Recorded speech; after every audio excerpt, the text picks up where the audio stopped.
Bien, hasta el momento hemos terminado con el supereón precámbrico, que es un periodo muy largo donde hay una vida muy simple.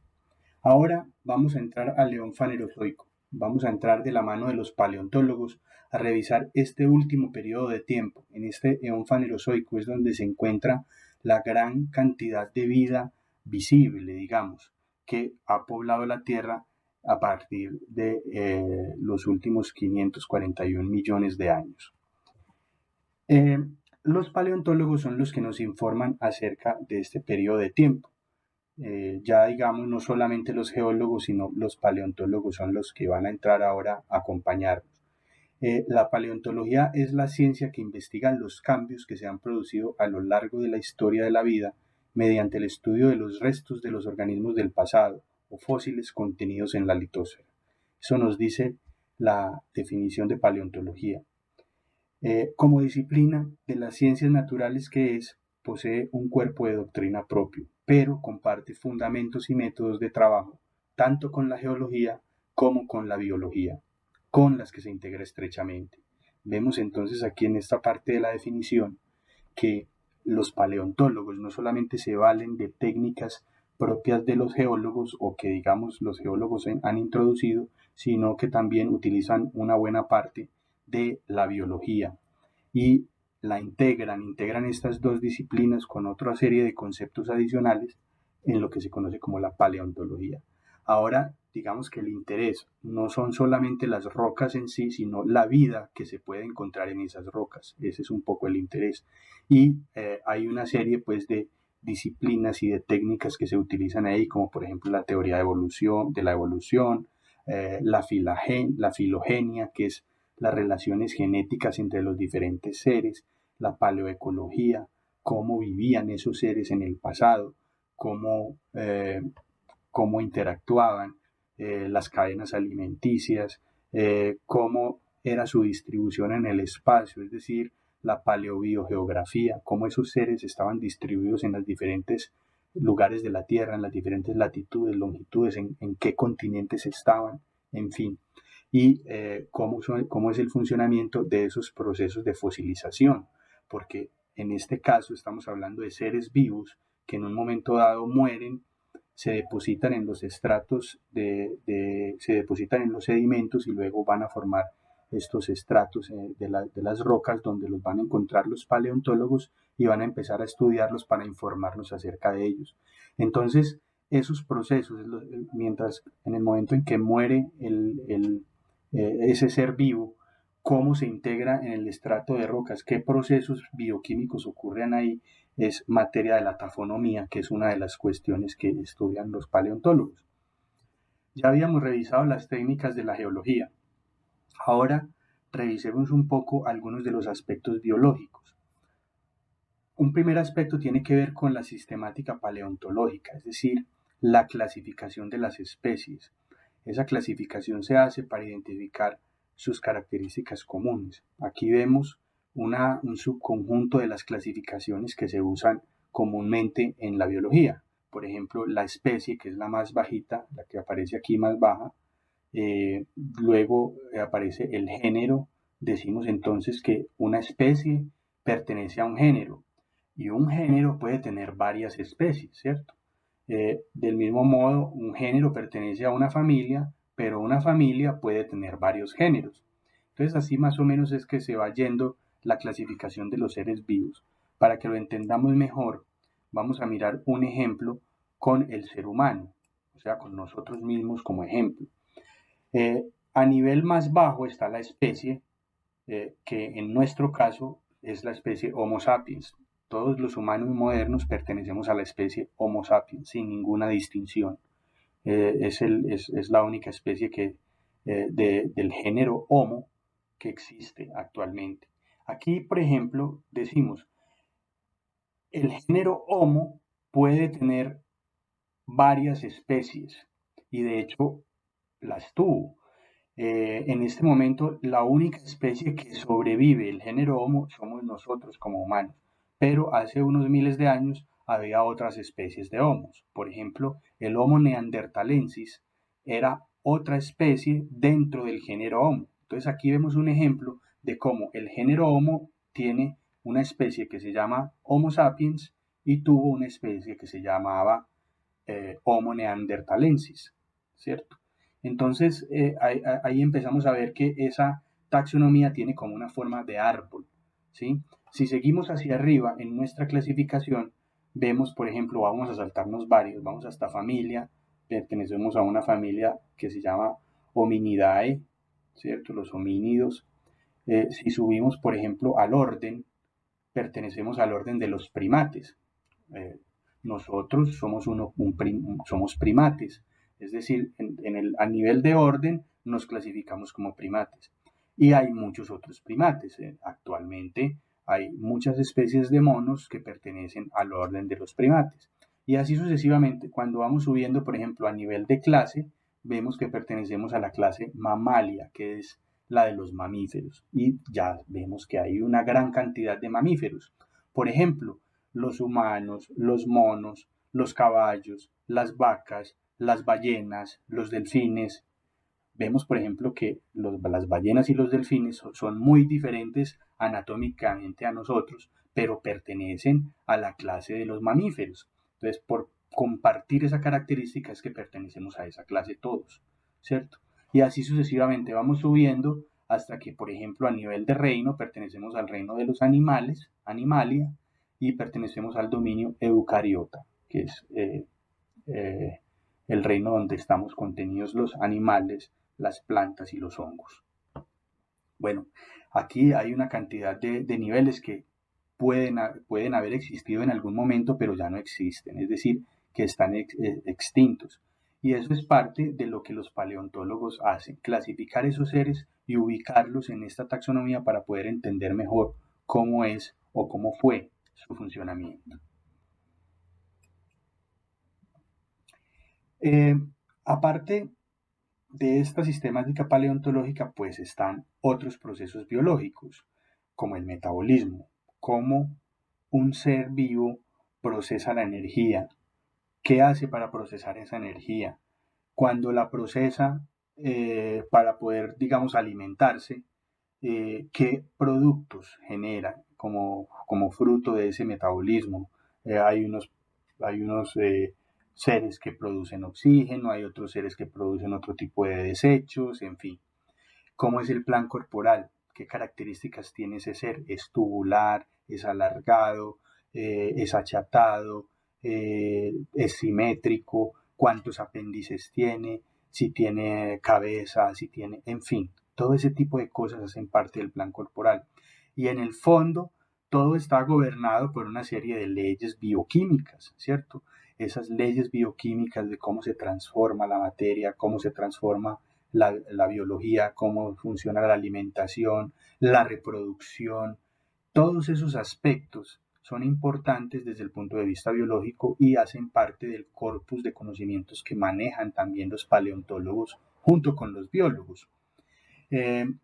Todos los hallazgos que encuentran los paleontólogos en los estratos rocosos van al registro fósil y ese registro fósil pues está también orientado por esa taxonomía biológica que acabamos de ver. El registro fósil es el registro de las características de esos seres que vivieron en algún momento en la Tierra y que, digamos, ya no existen o que pueden seguir existiendo, pero que también tuvieron, digamos, unos representantes en algunas épocas anteriores. La bioestratigrafía es la estratigrafía geológica, pero ahora considerando aspectos biológicos. En esencia, son seres que murieron, se depositaron en los sedimentos, se convirtieron en roca y quedaron, digamos, en un momento del tiempo, ahí quedó su registro en los estratos rocosos y luego pues los paleontólogos entran con técnicas muy parecidas a las de los geólogos a revisar estos estratos de roca aquí como los que vemos en este caso. Igual se cumplen los mismos principios que ya revisamos para la geología, pero además de eso aquí hay otros aspectos que son los biológicos, que no teníamos o que no tienen en cuenta necesariamente los geólogos. Como ejemplo de esta bioestratigrafía, ¿qué podemos leer en este barranco, en esta roca que tenemos aquí como ejemplo? ¿Qué se podría leer hipotéticamente? Es cosas como esta, es decir, bueno, aquí un grupo de especies, por ejemplo, vamos a mirar en esta tabla. Esta tabla sería como una especie de representación de lo que finalmente se puede concluir a partir de un estrato de roca, ¿cierto? Entonces, aquí vemos en esta columna izquierda, en esta eje vertical mejor, vemos el tiempo, vemos el precámbrico, que es el periodo más antiguo, luego el cámbrico. Suelen ordenarlos más o menos en el mismo orden en el que se encontraría el estrato de roca. La más profunda sería la más antigua y así sucesivamente. Hacia arriba vamos encontrando los estratos más nuevos, el cuaternario siendo el más nuevo, estando nosotros aquí ubicados en el presente. Esto sería el cuaternario, el último periodo, que para nosotros sería, es como una clasificación anterior, serían pues como la era cenozoica, digamos, en el caso de nosotros. Y horizontalmente vemos grupos de especies, o por lo menos algunos objetos que nos interesan. Por ejemplo, estromatolitos, aqueritarcos, en fin, aquí están los triloites, que son muy famosos. Aquí tenemos los corales, por ejemplo, tenemos aquí el polen y tenemos aquí los mamíferos, fundamentalmente. Vemos acá entonces que los estromatolitos vivieron del precámbrico al cámbrico, por ejemplo. Estas líneas aquí aparecen como una línea continua más gruesa, una línea continua delgada y una línea punteada. La línea más gruesa habla de correlaciones globales, es decir, que son fósiles que se encontraron en una amplia cantidad de muestras a lo largo de yacimientos que están en todo el mundo. O sea, se pueden encontrar evidencias en todo el mundo de este tipo de animales. Por ejemplo, en este caso, este tipo de animales, los arqueociatus, empezaron en el Cámbrico y terminaron en el Ordovícico. Pero esta connotación de correlación global quiere decir que se hallaban en todo el mundo, mientras que las líneas punteadas son correlaciones locales. Por ejemplo, en este caso de acá, los acritarcos, que es el segundo caso que aparece, aparecen un poco después aparecen en el precámbrico, y en esta parte de acá hasta el cámbrico hay solamente correlaciones locales, es decir, se encuentran en algunas partes, o sea, hay correlaciones entre, hay yacimientos donde están fósiles de este tipo de seres, pero no a nivel global, sino en algunas áreas muy bien definidas. Son áreas amplias, pero son áreas muy bien definidas y no son globales en este caso. Y finalmente, sin valor para correlaciones, simplemente quiere decir que hay hallazgos de esos seres, pero que ya no están, digamos, son esporádicos, son uno aquí y uno allá, y es muy difícil hacer correlaciones como para poder decir que esos seres habitan una área amplia específica. Simplemente son evidencias aisladas, estas líneas continuas, son evidencias aisladas que hay durante todo el tiempo, pero que no están, digamos, a nivel global ni ocupando unas áreas como bien definidas. Entonces, en este caso, por ejemplo, de los acritarcos, ¿cómo interpretaríamos esta línea?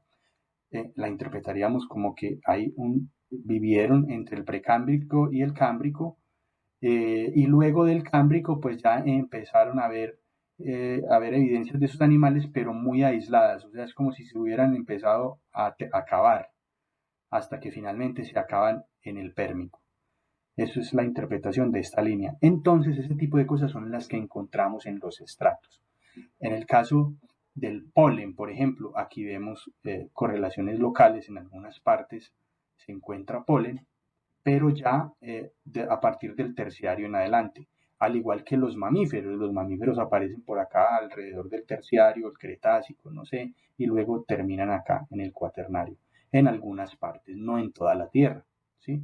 Eventualmente, pues estos serían correspondientes a a los mamíferos que están en tierra y algunos que hay en el agua también. Entonces, este es pues el tipo de cosas que los paleontólogos nos ayudan a entender alrededor de los animales que vivieron en el pasado. Aquí pues se utilizan técnicas como la paleobiología y la teoría de la evolución.